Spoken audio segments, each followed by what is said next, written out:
કરતાની સાથે કહે છે કે ભીષ્મ પિતામહ વેદવ્યાસજીએ નિયમ પદ્ધતિ દ્વારા અંબિકા અને અંબાલિકા એમાંના અંબિકા અને અંબાલિકા દ્વારા ધૃતરાષ્ટ્ર, પાંડુ અને દાસી થકી વિદુરજીનો જન્મ થયો અને સુબલ રાજાની દીકરી ગાંધારી અને બીજી વૈશ્ય કન્યા સાથે ધૃતરાષ્ટ્રના વિવાહ થયા છે. પાંડુના પણ બે વિવાહ થયા. સુરસેનની પુત્રી કુંતી અને મદ્રરાજની દીકરી માદ્રી સાથે ધૃતરાષ્ટ્રને ગાંધારીથી 100 પુત્ર અને એક દીકરી દુશલા નામની દીકરી અને બીજી વૈશ્ય કન્યાથી યુત્સ નામનો ધૃતરાષ્ટ્રનો પુત્ર હતો. અને એક સમયે દુર્વાસા મુનિની દેવી કુંતીએ દુર્વાસા મુનિની ખૂબ જ શ્રદ્ધાથી સેવા કરી હતી. એના દ્વારા દુર્વાસા મુનિએ દિવ્ય માળા આપી હતી અને કહ્યું કે આ માળા થકી તમે જે દેવતાઓનું આવાહન કરશો તેનાથી તમને દિવ્ય પુત્રોની પ્રાપ્તિ થશે. અને મુનિના ગયા પછી મંત્રનો કેવો પ્રભાવ છે એ જોવા માટે દેવી કુંતીએ સૂર્યદેવની આરાધના કરી છે, મંત્ર સ્તુતિ કરી છે. હરિ ઓમ કૃષ્ણેન રજસા વર્તમાનો નિવેશયન્ મૃતં પત્યં ચ હિરણ્યયેન સવિતારથેના દેવો ધાતિ ભુવનાનિ પશ્યન્. તરત સૂર્યનારાયણ પ્રગટ થાય છે અને કુંતી દેવીએ હાથ જોડ્યા અને સૂર્યનારાયણ બોલ્યા કે તમે મારું આવાહન કર્યું છે, કામના થકી તમે મારું આવાહન કર્યું છે, તો હવે તમને દિવ્ય પુત્રની પ્રાપ્તિ થશે. અને દિવ્ય પુત્ર એટલે કર્ણ, રાધેય કર્ણ પણ કહેવાય છે, કારણ કે એના પાલક માતા રાધે દેવી છે. એટલે રાધાજી નહીં હો, એ અલગ છે. કુંતી દેવીએ હાથ જોડ્યા અને કહ્યું કે હે દેવ, મેં તો ખાલી મંત્રની શક્તિ જોવા માટે તમારું આવાહન કર્યું હતું. ત્યારે સૂર્યદેવ કહે છે કે મંત્રનો પ્રભાવ ક્યારે મિથ્યા જતો નથી, તમારો કન્યા ધર્મ સ્થિર થશે, તમે ચિંતા ન કરો. અને દેવી કુંતી એક પેટીમાં પધરાવી કર્ણને વહેતા પાણીમાં એટલે કે ગંગાજીમાં વહેતા પધરાવ્યા છે. અને એ પેટી વહેતા એક સારથીને મળી અને એ સારથી હતો ભીષ્મ પિતામહના સારથી હતા અને એનું નામ હતું અધિરથ. અને એના પત્ની રાધાજીએ કર્ણને સહર્ષ પુત્ર રૂપે સ્વીકાર્યા અને એનું ઉત્તમ રીતે લાલન પાલન કર્યું. અને એ કર્ણ સૂર્યદેવના પ્રભાવે કવચ અને કુંડળ લઈ અને સાથે કવચ કુંડળ સાથે જન્મ્યો હતો. સમય જતા પાંડુ એકવાર મૃગ્યા કરવા માટે પત્ની સાથે વિહાર કરી રહ્યા હતા અને મૃગરૂપી મુનિને બાણ મારી અને પાંડુને શ્રાપ મળ્યો કે તમે જ્યારે શ્રી શંખ કરશો ત્યારે તમારું મૃત્યુ થશે. અને આગળ જતા દેવી કુંતી દ્વારા મહારાજ પાંડુને 3 દીકરાઓ કુંતીજીથી અને 2 દીકરાઓ માદ્રી દેવીથી. અને આગળ જતા સર્વપ્રથમ યમદેવનું આવાહન કર્યું છે અને યમદેવની કૃપાથી ધૃતરાષ્ટ્રને પાંડુ મહારાજને પ્રથમ યુધિષ્ઠિર મહારાજનું પ્રાગટ્ય થયું. ત્યારબાદ વાયુદેવની કૃપાથી ભીમનો જન્મ થયો, ઇન્દ્રદેવની કૃપાથી અર્જુનનો જન્મ થયો. ત્યારબાદ દેવી કુંતીએ માદ્રીને મંત્ર આપ્યો અને અશ્વિની અને કુમારની કૃપાથી નકુલ અને સહદેવનો જન્મ થયો. અને આ રીતે એક સમય મહારાજ પાંડુએ એની પત્ની સાથે સંગ કર્યો અને શ્રાપ અનુસાર પાંડુ મહારાજનું અહીંયા મૃત્યુ થયું છે. યથોચિત પિતા પાંડુનું શ્રાદ્ધ કર્યું અને આગળ જતા ધીમે ધીમે પાંડવો મોટા થયા. 5 પાંડવોના લગ્ન દ્રૌપદીજી સાથે થયા. દ્રૌપદીથી દરેક પાંડવ થકી એક દીકરાઓ થયા. અને અર્જુનના વિવાહ પણ ભગવાન કૃષ્ણના બહેન સુભદ્રાજી સાથે થયા. અને અભિમન્યુના સમય જતા અર્જુનને સુભદ્રાજીથી એક દીકરો જન્મ્યો અને એ દીકરાનું નામ છે અભિમન્યુ. અને સમય જતા અભિમન્યુના લગ્ન વિરાટ રાજાની દીકરી ઉત્તરા સાથે થયા. મહાભારતના યુદ્ધમાં કૌરવોએ છળ કપટ કરી અભિમન્યુનો વધ કર્યો અને એ સમયે ઉત્તરા ગર્ભવતી હતા. અને આ જાણીને અશ્વત્થામાએ બ્રહ્માસ્ત્રનું સંધાન કર્યું છે. અને પ્રભુ શ્રી કૃષ્ણએ પોતાની અદ્ભુત શક્તિ થકી તે બાળકને પુનર્જીવિત કર્યો અને જન્મ પહેલા પરીક્ષા આપી હતી, એટલે આ બાળકનું નામ પરીક્ષિત પડ્યું છે. અને સમય જતા ઉત્તરાએ એક દિવ્ય બાળકને જન્મ આપ્યો અને પરીક્ષિત મહારાજનું પ્રાગટ્ય થયું છે. બોલો પરીક્ષિત મહારાજ કી જય. બીજી તરફ ધૃતરાષ્ટ્ર અને ગાંધારીના સુપુત્રો મૃત્યુ પામ્યા, ખૂબ જ દુઃખી થયા. પોતાનું રાજ્ય પાંડવોના રાજ્યમાં રહેવા લાગ્યા. આગળ જતા વિદુરજી કહ્યું કે હવે તમારે અહીંયા રહેવું ન જોઈએ સંસારમાં, હવે તમે તપ કરો અને વનગમન કર્યું. અને આગળ જતા કુંતીજી, ગાંધારી અને ધૃતરાષ્ટ્ર વિદુરજી સાથે હરિદ્વારના વનમાં ગયા. સમય જતા એ વનમાં એકવાર અગ્નિ લાગી અને અગ્નિ થકી એ બધા મૃત્યુને પામ્યા. અને વિદુરજી પણ સમાધિને પ્રાપ્ત થયા. અને પ્રભુ શ્રી કૃષ્ણ હસ્તિનાપુર પધાર્યા છે. અને ભગવાન શ્રી કૃષ્ણ અર્જુનને લઈ અને દ્વારિકા નગરીમાં ગયા છે.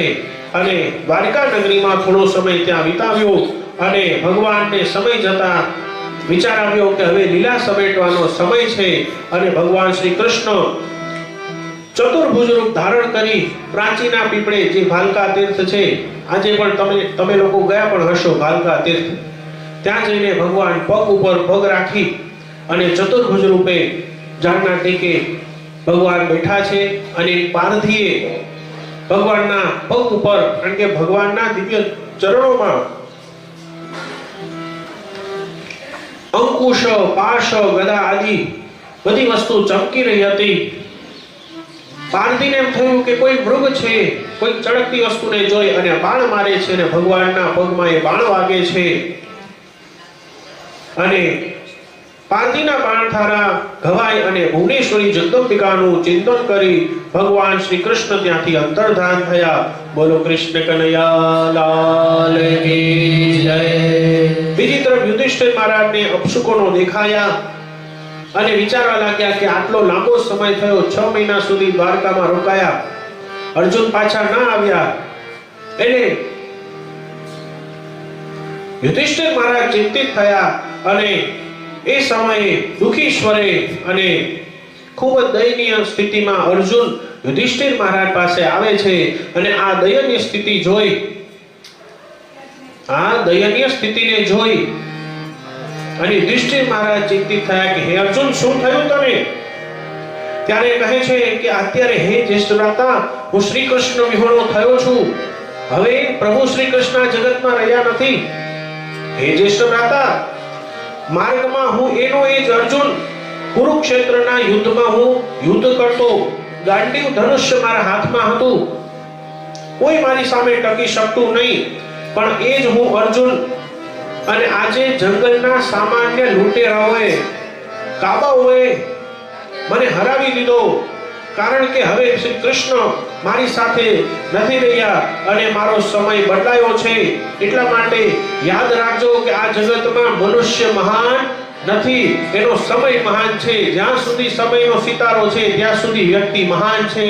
એટલા માટે જ કહેવત પડી કે સમય સમય હે બલવાન, નહીં પુરુષ બલવાન. કાબે અર્જુન લૂટ્યો, વહી ધનુષ વહી બાણ. એટલે વ્યક્તિનો સમય મહાન છે, વ્યક્તિ મહાન નથી. એટલા માટે આપ સૌને કરબદ્ધ પ્રાર્થના છે કે જ્યારે તમારો જગદંબિકાએ તમારો સારો સમય આપ્યો હોય ત્યારે તમે બધાનું ધ્યાન રાખતા રહેજો.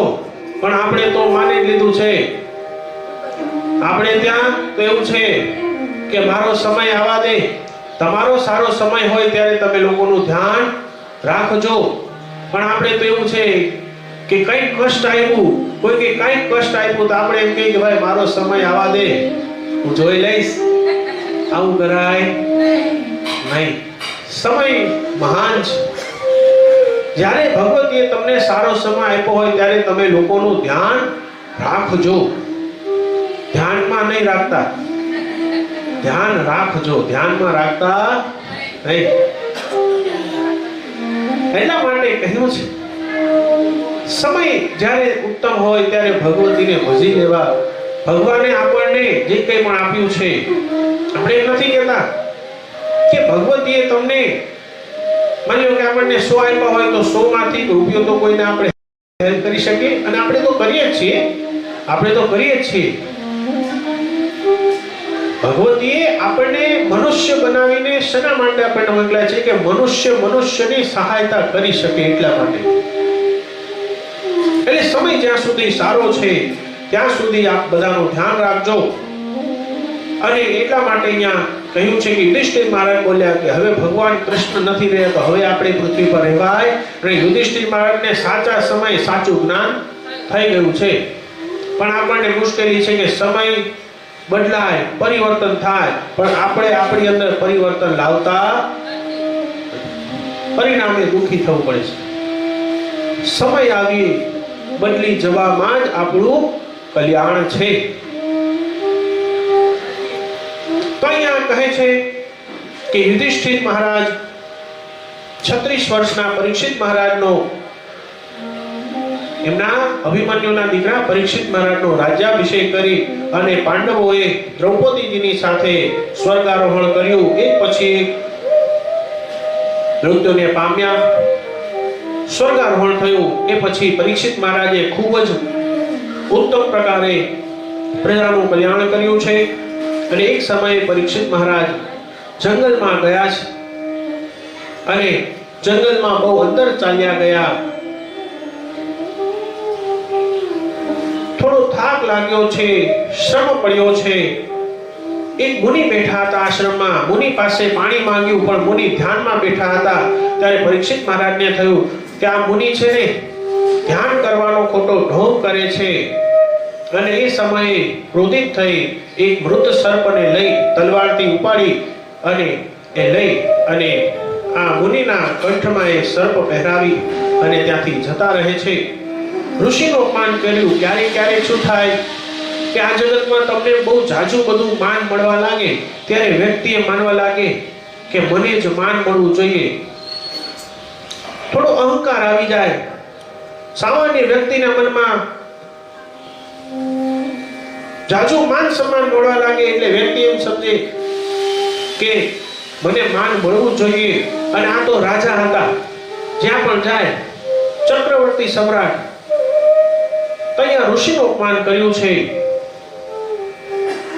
અને સર્પને પહેરાવી અને જતા રહ્યા. બીજી તરફ મુનિના પુત્રને ખબર પડી અને પરીક્ષિત મહારાજને શ્રાપ આપ્યો છે કે તે મારા પિતાને સર્પ પહેરાવ્યો છે તો જા આજથી 7મા દિવસે તક્ષક નાગ તને દંશ આપશે. આવો શ્રાપ આપ્યો છે.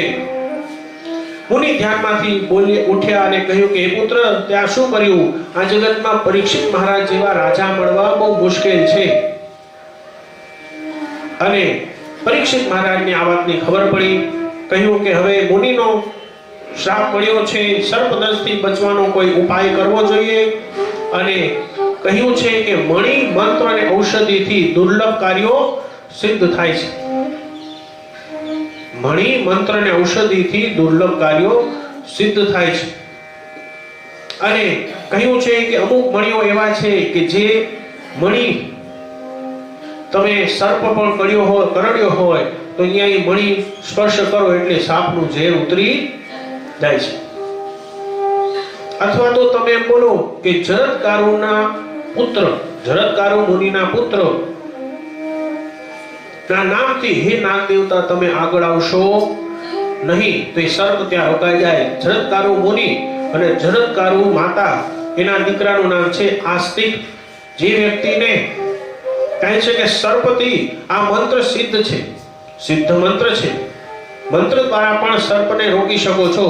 જે વ્યક્તિને સર્પનો ભય રહેતો હોય એ કેવલ 3 વાર આસ્તિક આસ્તિક આસ્તિક બોલે ને તો પણ એ સર્પનો ભય જતો રહે છે. સર્પનો ભય જતો રહે છે. કહે છે કે આસ્તિ કવચનમ શ્રુત્વા યત્ર સર્પો ન નિવર્તતે જન્મે જયસ્ય યજ્ઞાન્તે આસ્તિ કવચનમ સ્મર. આસ્તિક મુનિનું તમે નામ લ્યો એટલે સર્પ ત્યાંથી જતા રહે. કારણ કે આ જરદકારુ મુનિના પત્નીનું નામ પણ જરદકારુ છે. અને જરદકારુ દેવી એટલે કોણ? કે હરિદ્વારમાં પહાડ ઉપર વિરાજેલા માતા મનસા દેવી. તમે હરિદ્વાર ગયા હો તો માતા મનસા દેવીનું મંદિર આજે પણ છે, જે અમૃતની રક્ષા કરે. એમના દીકરા આ આસ્તિક મુનિ છે. પરીક્ષિત મહારાજ આગળ જતા કથા આવશે કે પરીક્ષિત મહારાજના દીકરા જન્મેજયે સર્પમેધ યજ્ઞ કર્યો હતો અને સર્પમેધ યજ્ઞ આ આસ્તિક મુનિ આવીને રોક્યો હતો. અને ત્યારે તક્ષક નાગે એમને વચન આપ્યું હતું કે જ્યાં પણ તમારું નામ લેવાશે ત્યાં મારો નાગવંશ આવતો અટકાઈ જશે. અમે વડોદરામાં એક પ્રયોગ કર્યો હતો. એક ફેક્ટરીમાં ઘણા બધા સર્પો નીકળી આવે અને ત્યાં આ આસ્તિક મુનિનું સ્મરણ કરી અને યજ્ઞ કર્યો અને સરસવ જે પીળી સરસવ આવે એને અભિમંત્રિત કરી અને ચારે દિશાઓમાં પધરાવી તો ત્યાંથી સર્પો નીકળતા બંધ થઈ ગયા.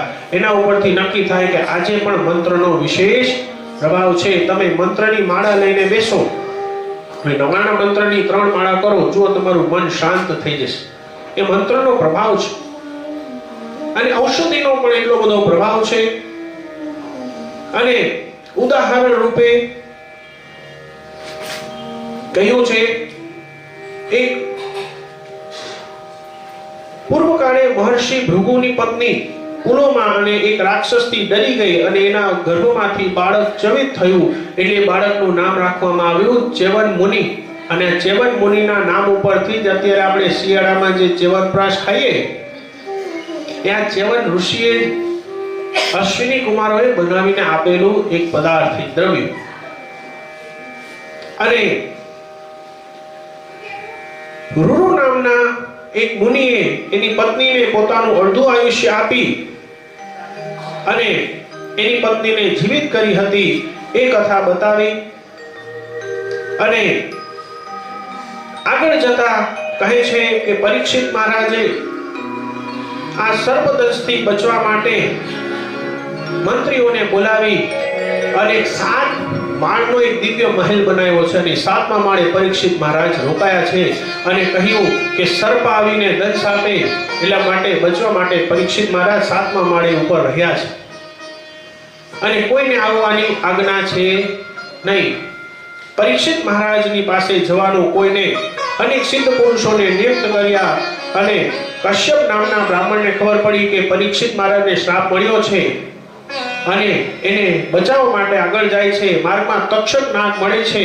તક્ષક નાગને એમની શક્તિનો પરિચય આપ્યો અને તક્ષક નાગે કીધું કે તમે કોણ? તો કે હું પરીક્ષિત મહારાજની રક્ષા કરવા માટે જાઉં છું. ત્યારે કહ્યું કે તમે કઈ રીતે રક્ષા કરશો? તો કહે છે કે મારી પાસે મંત્રનું દિવ્ય જ્ઞાન છે. ત્યારે તક્ષક નાગે એક ઝાડ ઉપર વિષની જ્વાળાઓ ફેંકી અને આખું ઝાડ બળી ગયું. અને કશ્યપ નામના બ્રાહ્મણે મંત્ર લેવો બોલી હાથમાં પાણી લઈ અને ઝાડ ઉપર છાંટ્યું અને ઝાડ પાછું લીલું છમ થઈ ગયું. આ જોઈ તક્ષક નાગ આશ્ચર્યચકિત થઈ જાય છે અને કહે છે કે પરીક્ષિત મહારાજ ભક્તરાજ છે, એનું આયુષ્ય પૂરું થયું છે. ત્યારે તક્ષક નાગ એ કશ્યપ નામના બ્રાહ્મણને ધન આપી પાછા મોકલે છે. અને આગળ જતા તક્ષક 7મો દિવસ આવ્યો એટલે અહીંયા પરીક્ષિત મહારાજના નગરમાં આવે છે અને અંદર જઈને જોયું તો અંદર આવવાની મનાઈ છે. ત્યારે પોતાના સર્પોને મનુષ્યનું રૂપ ધારણ કરાવી ફળોની ટોકરી આપવામાં આવી અને તક્ષક નાગ એક કીડાનું રૂપ લઈ ફળમાં બેસી જાય છે અને પરીક્ષિત મહારાજને ફળ આપે છે. અને પરીક્ષિત મહારાજને એ ફળ આપવામાં આવે છે. ત્યારે એમાં ફળમાં એક કીડો જોયો અને બ્રાહ્મણોએ કીધું કે મહારાજ એક કામ કરો, આ કીડાને ગળે સ્પર્શ કરાવી લો. બ્રાહ્મણે શ્રાપ આપ્યો છે તો આ કીડો કરડશે તો પણ બ્રાહ્મણના શ્રાપનું વચન રહી જશે. અને એ સમયે પરીક્ષિત મહારાજ જ્યાં ફળ લેવા જાય ત્યાં તક્ષક નાગે પોતાનું વિરાટ રૂપ ધારણ કરી અને તરત જ પોતાની ઝીણી જ્વાળાઓ પરીક્ષિત મહારાજના દેહ ઉપર નાખી અને પરીક્ષિત મહારાજનું ત્યાં મૃત્યુ થયું છે. ત્યારબાદ જન્મેજય આદિ પુત્રો ત્યાં આવ્યા અને 11 વર્ષના જન્મેજયે પિતાની શ્રાદ્ધાદિ ક્રિયાઓ કરી. અહીંયા જરા કથામાં થોડો ફરક છે. ભાગવતજીમાં બતાવ્યું છે કે પરીક્ષિત મહારાજે બચવાનો કોઈ પ્રયાસ કર્યો ન હતો. તમને એમ થાય કે પરીક્ષિત મહારાજે પોતાને બચાવવાની ઘણી કોશિશ કરી, પણ અહીંયા કલ્પભેદની વાત છે. ભાગવતજીની કથા અલગ છે, દેવી ભાગવતની કથા અલગ છે. કલ્પભેદની વાત છે. 18 પુરાણોમાં તમે સાંભળ્યું હશે. અહીંયા કલ્પભેદ એટલે શું? તો કહે છે કે અલગ અલગ સમયની વાત છે. જેમ મુખ્યમંત્રી કે કોઈ વડાપ્રધાન હોય, 5 વર્ષ માટે એ ગવર્મેન્ટ રહે, પણ વડાપ્રધાનનું પદ તો એ જ રહે. 5 સમય માટે કોઈ વડાપ્રધાન હોય તો એનું રાજ્ય ચાલે, બીજા 5 વર્ષે કોઈ બીજા વડાપ્રધાન બને તેનું રાજ્ય ચાલે. એમ કલ્પભેદમાં અનેક કલ્પોમાં એક કલ્પ એવો હોય કે જ્યાં ભગવતી જ સર્વ સર્વા હોય. એક કલ્પ એવો હોય કે જ્યારે મહાકાલ કલ્પ હોય ત્યારે મહાદેવ જ પ્રધાન હોય. અને અત્યારે શ્વેત વારાહ કલ્પ ચાલે છે. શ્વેત વારાહ કલ્પમાં ભગવાન વિષ્ણુ જ પ્રધાન છે. ભગવાન વિષ્ણુની વધારે પૂજા થાય. અને જ્યારે દેવી કલ્પ ચાલતો હોય ત્યારે માં ભગવતી જ પ્રધાન દેવી હોય. એટલા માટે દેવી ભાગવતમાં અહીંયા આ કથા બતાવવામાં આવી છે. પરીક્ષિત મહારાજનો શ્રાદ્ધાદિ ક્રિયા કરી અને શ્રીમદ દેવી ભાગવતમાં અને આ શ્રીમદ ભાગવતમાં આ કથાનો ફરક છે. અલગ અલગ વ્યાસજી થયા અને પિતાના શ્રાદ્ધાદિ કર્મ કર્યા પછી જન્મેજય ખૂબ જ ઉત્તમ રીતે પ્રજાનું પાલન કરે છે અને કાશીપતિ રાજા સુવર્ણવર્માક્ષની દીકરી વપુષ્ટમા સાથે આ જન્મેજય મહારાજના વિવાહ થાય છે. અને એક સમયે ઉત્તમ નામના મુનિ તેમના ગુરુને ગુરુ દક્ષિણા આપવા જતા હતા. ત્યારે ઉત્તમ મુનિના દિવ્ય કવચ અને કુંડળ તક્ષકના લઈ જાય છે. અને ત્યારથી ઉત્તમ મુનિને આ તક્ષક નાગ ઉપર થોડું વેર થયું હતું. અને જન્મેજયને આવીને કહે છે કે તમને કયા સમયે શું કરવું એની તમને જાણકારી નથી. તમે શત્રુના વેરને ભૂલ્યા છો. તક્ષક નાગે આવી અને તમારા પિતાનો વધ કર્યો છે. કહે છે કે એને તો જન્મેજય કહે છે કે મારા પિતાનો વધ તક્ષક નાગે નહીં, બ્રાહ્મણના શ્રાપના થકી. તો કહે છે કે તક્ષક નાગે પેલા કશ્યપ બ્રાહ્મણને શા માટે રોક્યો હતો? કશ્યપ બ્રાહ્મણ પાસે એટલી શક્તિ હતી કે તમારા પિતાને જીવિત કરી દે. શા માટે એને રોક્યો હતો? અને અહીંયા ઋરુ મુનિની કથા બતાવી કે ઋરુ મુનિએ પોતાનું અડધું આયુષ્ય એની પત્નીને આપી અને એનો ઉદ્ધાર કર્યો હતો. અને હે જન્મેજય, તમારા પિતા અંતરિક્ષમાં ભટકી રહ્યા છે, તમે તેનું વેર લેવો. અને આ સાંભળી જન્મેજય મહારાજ દુઃખી થાય છે અને સર્વમેધ યજ્ઞનું આયોજન કરે છે. અને ગંગાજીના કિનારે ઉત્તમ યજ્ઞનો આરંભ થયો. મંત્ર બળ વડે, મંત્રમાં કેટલી શક્તિ છે કે અહીંયા આહુતિ આપવામાં આવે અને સર્પો ખેંચાય અને યજ્ઞ કુંડમાં આવીને હોમાવા લાગ્યા છે. અને અંત સમયે તક્ષક નાગની આહુતિ આપવામાં આવે છે. ત્યારે તક્ષક નાગ ઇન્દ્રદેવ પાસે જાય અને ઇન્દ્રદેવના સિંહાસનને વીંટળાઈ જાય છે. ઉત્તમ મુનિને ખબર પડી તો કહે છે કે ઇન્દ્રદેવના નામની આહુતિ આપો. ઇન્દ્રદેવ સિંહાસન સાથે પ્રગટ થઈ ગયા. તો વિચાર કરો મંત્રની કેટલી શક્તિ છે. કહે છે કે ઇન્દ્રદેવને બોલાવો. ઇન્દ્રદેવનું સિંહાસન સાથે ઇન્દ્રદેવ આવી ગયા અને અંત સમયે આસ્તિક મુનિનું સ્મરણ કર્યું. અને આસ્તિક મુનિએ આવી આ સર્વમેધ યજ્ઞ રોકાવ્યો છે અને કહ્યું છે કે તક્ષક નાગ વચન આપ્યું હતું કે જ્યાં તમારું નામ લેવાશે ત્યાંથી મારો વંશ અટકી જશે. અને શ્રીમદ દેવી ભાગવતની તમે કથા સાંભળો, જેનાથી તમારું કલ્યાણ અવશ્ય થશે. ત્યારબાદ વૈશંપાયન મુનિએ જન્મેજયને વિસ્તારપૂર્વક કથા કહી મહાભારતની. તો પણ એમને શાંતિ ન મળી અને અંતે વેદવ્યાસજી આ જન્મેજયને શ્રીમદ દેવી ભાગવતની કથા સંભળાવે છે અને કહે છે કે જરત્કારુ મુનિએ પૂર્વ કાળે એમના પિતૃઓના કલ્યાણ માટે જરત્કારો નામની કન્યા એટલે કે મનસા દેવી સાથે વિવાહ કર્યા હતા અને બીજી તરફ કદ્રુ અને વિંતાની એક વાર શરત લગાવી હતી. કદ્રુ નાગ માતા કદ્રુ અને પક્ષીની માતા ગરુડ મહારાજના માતા વિંતાના શરત લાગી હતી કે આ સૂર્યનારાયણના ઘોડાની પૂંછડી કાળી છે, અથવા તો એક કથા એવી પણ છે કે સૂર્યનારાયણના ઘોડા કાળા છે પણ વિંતા દેવી કહે છે કે ના સફેદ છે. બંને વચ્ચે શરત લાગી. આવલી કહેવત છે ને કે નવરા બેઠા, હા તમે સમજી ગયા, શરત લગાવી અને એ શરતમાં કદ્રુએ એના સર્પોને કહ્યું કે તમે ઘોડાને વીંટળાઈ જાઓ અને એ શરતમાં કદ્રુએ છળ કપટ કરી અને વિંતાને દાસી બનાવ્યા છે અને ગરુડ મહારાજે માતા વિંતાને મુક્ત કરાવવા માટે ઇન્દ્રદેવ સાથે યુદ્ધ કરી અને અમૃત આપ્યું છે એ કથા બતાવી છે. અને એ સમયે દાસત્વમાંથી માતાને મુક્ત કર્યા ત્યારે ઇન્દ્રદેવ પાછા આવી અને એ અમૃત કળશ લઈને જતા રહે છે અને અમૃત કળશ દર્ભના આસન ઉપર પધરાવવામાં આવ્યો હતો અને સર્પોને ખબર પડી કે આપણી સાથે છળ કપટ થયું અને ખબર પડી કે આ દર્ભના આસન ઉપર અમૃત બુંદ છલકી છે અને એ સમયે સર્પો આવી આ દર્ભના આસનને ચાટવા લાગ્યા છે અને દર્ભ છે ને તીક્ષ્ણ હોય, એની ધાર ખૂબ હોય દર્ભ, અને સર્પો એ દર્ભને ચાટવા લાગ્યા. ત્યારથી સર્પની જીવાના બે ભાગ થઈ ગયા. આજે સર્પની જીવા એની જીભના જે બે ભાગ છે ને એ આ દર્ભને ચાટ્યું હતું એને, એટલા માટે એની જીભના બે ભાગ થઈ ગયા. આ ત્યારથી નકા પૂર્વકાળમાં સર્પોની જીભના બે ભાગ નતા.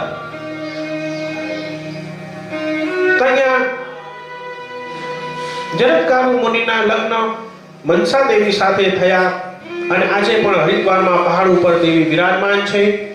અને આગળ જતા એકવાર મનસા દેવીએ એમના પતિ એકવાર બપોરે જમી અને સૂઈ ગયા અને કીધું કે મને ઉઠાડતા નહીં, હે દેવી જો તમે મારી આજ્ઞાનું ઉલ્લંઘન કરશો તો હું તમારો ત્યાગ કરીશ. અને સાયંકાળ થઈ ગયો અને સાયંકાળે કે સાંજના સમય સુવાય નહીં. મુનિ લાંબા સમય સુધી સૂઈ ગયા. મનસા દેવી વિચાર કરવા લાગ્યા કે હવે કરવું શું. કહે છે કે મારું અકલ્યાણ થાય તો વાંધો નહીં પણ ધર્મનો ત્યાગ થવો જોઈએ નહીં. મનસા દેવીએ જરત્કારુ મુનિને ઉઠાડ્યા અને કહ્યું કે હે દેવી તમે મારા વચનને ભંગ કર્યો, હવે તમે તમારા ભાઈ વાસુકીનાગને ત્યાં જતા રહો. અને કહે છે કે તો હવે આપણા પુત્રનો જન્મ કઈ રીતે થશે? તો કહે છે કે અસ્થિતિ, અસ્થિતિ એટલે કે છે એનો જન્મ અવશ્ય થશે. તો આ રીતે અસ્તિક મુનિનો સમય જતા જન્મ થયો એ કથા બતાવી અને કહ્યું છે કે તમારું મન શાંત કરવું હોય તો આ શ્રીમદ દેવી ભાગવતની કથા અવશ્ય સાંભળવી જોઈએ. કોઈ મનથી હતાશ થયો હોય કે જેના મનને શાંતિ ન મળતી હોય એ વ્યક્તિ જો આ શ્રીમદ દેવી ભાગવતની કથા સાંભળે તેનું મન અવશ્ય શાંત થાય છે. અને રાજા જન્મેજય વેદવ્યાસજીના કહ્યા મુજબમાં ભગવતીનું શ્રીમદ દેવી ભાગવતનું નવાન્ન પારણ જ્ઞાન યજ્ઞ કરે છે અને ઉત્તમ ફળને પ્રાપ્ત કરી અને અહીંયા સુખદેવજી મહારાજે આ દ્વિતીય સ્કંદને અહીંયા વિરામ આપ્યો છે. તો આવો આ દ્વિતીય સ્કંદ રૂપી દિવ્ય પુષ્પ માં ભગવતીના ચરણોમાં અર્પણ કરીએ અને એ સાથે કહ્યું છે કે આ શ્રીમદ દેવી ભાગવતની કથા એ ઉત્તમ કલ્યાણ કરવા વાળી છે. અને મા આદ્ય શક્તિ નો આ ત્રીજો સ્કંદ છે. ત્રીજા સ્કંદમાં કહ્યું છે કે શ્રીમદ દેવી ભાગવત સ્વયં વેદવ્યાસજીએ રાજા જન્મેજયને સંભળાવ્યું અને કહ્યું છે કે અહીંયા 12 પ્રશ્નો પૂછ્યા છે અને આ 12 પ્રશ્નો જાણવા જેવા છે. કહ્યું કે આ દેવી કોણ છે, ક્યારે પ્રગટ થયા અને કહે છે કે એમના પ્રગટ થવાનો ઉદ્દેશ્ય શું છે, બ્રહ્માંડની ઉત્પત્તિનો વિસ્તાર પણ મને જણાવો અને ત્રિદેવો કઈ રીતે પ્રગટ થાય છે, ક્રમશઃ શું એવું મરણ ધર્મ છે કે નહીં. આમ 12 પ્રશ્નો પૂછ્યા છે અને કહે છે કે પૂર્વ કાળે મારી પણ જિજ્ઞાસા હતી અને કહ્યું કે બ્રહ્મા વિષ્ણુ મહેશ, કોઈ બ્રહ્મા વિષ્ણુ મહેશને આદિ કારણ માને, કોઈ ગણપતિજીને, કોઈ ગણેશજીને, કોઈ માં જગદંબાને, વળી કેટલાક નિરંજન નિરાકારને માને છે। ત્યારે કહે છે, નારદ મુનિ કહે છે કે હું મારા પિતા બ્રહ્મદેવ પાસે ગયો અને એ સમયે વિષ્ણુ ભગવાન એક દિવ્ય બાલક રૂપે વડના પાન ઉપર ઉત્પન્ન થયા હતા અને માં ભગવતીએ એમને દર્શન આપ્યા અને આગળ જતા એ દિવ્ય જ્ઞાન દ્વારા ભગવાન વિષ્ણુએ મનમાં સંકલ્પ કર્યો, એકોહમ બહુશ્યામ, એક છું અનેક થાવ, અને માં ભગવતીને કહ્યું કે હજારો વર્ષો સુધી તપ કર્યું અને બ્રહ્માજીને આજ્ઞા કરી કે સૃષ્ટિ કરો। ત્યારે બ્રહ્માજી વિચાર કરવા લાગ્યા કે સૃષ્ટિ કઈ રીતે કરું, અને એ સમયે બ્રહ્માજી કહે છે કે મેં હજારો વર્ષો સુધી તપશ્ચર્યા કરી છે, અને બ્રહ્માજી અત્યારે અહીંયા તપશ્ચર્યા કરે છે અને હજારો વર્ષો સુધી બ્રહ્માજી કહે છે કે વિષ્ણુ ભગવાનની નાભીના કમલમાંથી, એ કમલમાં મારી ઉત્પત્તિ થઈ અને મારી ઉત્પત્તિ થઈ અને કહે છે કે મેં ઘણા વર્ષો સુધી એ નાળની અંદર પ્રવાસ કર્યો પણ મને કોઈ છેડો મળ્યો નહીં, અને વિચારતો હતો ત્યાં મધુકૈટભ નામના બે દૈત્યો આવ્યા અને યુદ્ધ માટે મને લલકાર્યો છે, અને કમળની દંડીથી નીચે ઉતરવાનું મેં શરૂ કર્યું અને નીચે એક મહાપુરુષ ભગવાન શ્રી હરિનારાયણના મેં દર્શન કર્યા, અને વિષ્ણુ માયા, ભગવાન વિષ્ણુ માયાને આધીન થઈ, યોગ નિદ્રાને આધીન થઈ અને સુતા હતા, અને મહામાયા યોગ નિદ્રા દેવીનું મેં સ્મરણ કર્યું, પ્રાર્થના કરી કે હે ભગવતી હવે આપ જ મારી રક્ષા કરો, અને અહીંયા યોગ માયાનો પ્રાદુર્ભાવ છે, અને અહીંયા યોગ માયાનો પ્રાદુર્ભાવ થયો અને આપણી વચ્ચે પણ માં જગદંબા ભુવનેશ્વરીનું હવે આવો હવે કથા છે, આપણે માં ભુવનેશ્વરી તરફ લઈ જઈએ અને આપણી વચ્ચે પણ માં ભુવનેશ્વરીનું પ્રાગટ્ય થશે। તો હવે તૈયારી કરી લ્યો, માં ભગવતીનો પોખણા કરવા માટે માં ભગવતીનું સ્વાગત કરવાનું છે। એ માટે કરી અને યોગ નિદ્રા દેવી ભગવાન વિષ્ણુના દેહમાંથી બહાર આવ્યા છે અને ભગવાન શ્રી હરિનારાયણ જાગ્યા છે, અને માં ભગવતીને પ્રાર્થના કરી અને ભગવાન શ્રી હરિનારાયણે મધુકૈટભ દૈત્યનો વધ કર્યો, અને ત્યારબાદ રુદ્રદેવ ત્યાં આવ્યા છે અને ચર્ચા કરતા હતા કે અમારે શું કરવું, કોની આરાધના કરવી, આ દેવીનું નામ શું છે। અને એ સમયે માં ભગવતી જગદંબિકા દિવ્ય રૂપ ધારણ કરી અને એ સમયે સાક્ષાત જેમ સૂર્યનું પ્રખર તેજ છે એવા પ્રખર તેજ વાળા માં જગદંબિકા મહેશ ભુવનેશ્વરી માતા આદ્ય શક્તિ દક્ષિણી માતકી હે ગાત્રે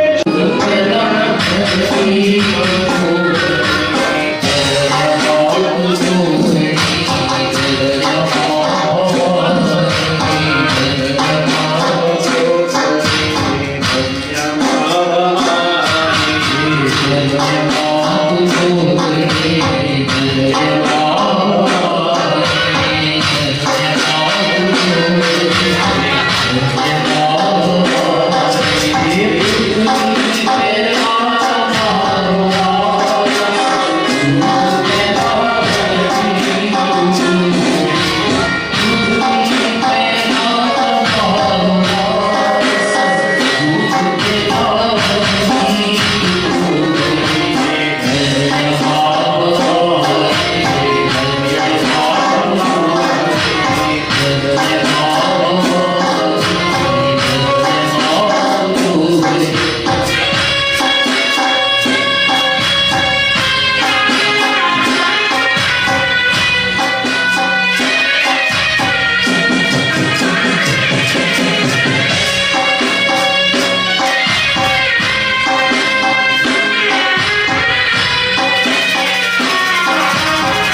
લાલ માં ભગવતીના નેત્રો એકદમ સૂર્ય ચંદ્રની જેમ ચમકી રહ્યા છે.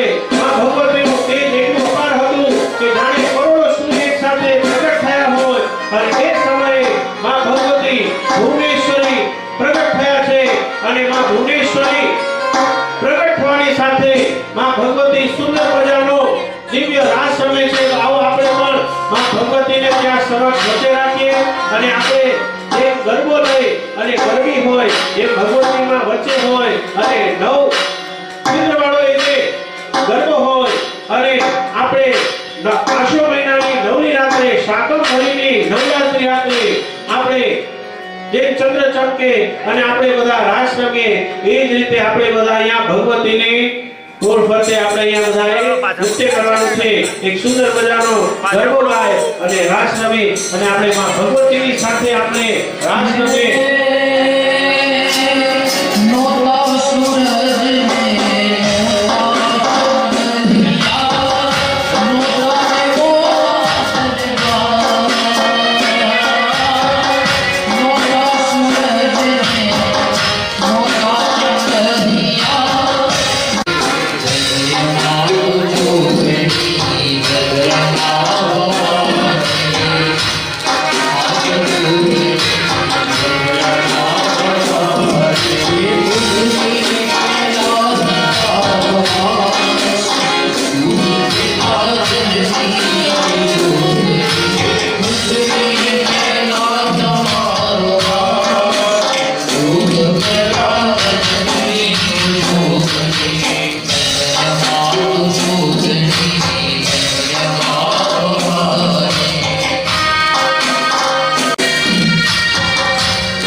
અને મણિદ્વીપનો પ્રકાશ ચારે તરફ ફેલાયો છે અને સર્વત્ર આનંદ ફેલાયો છે.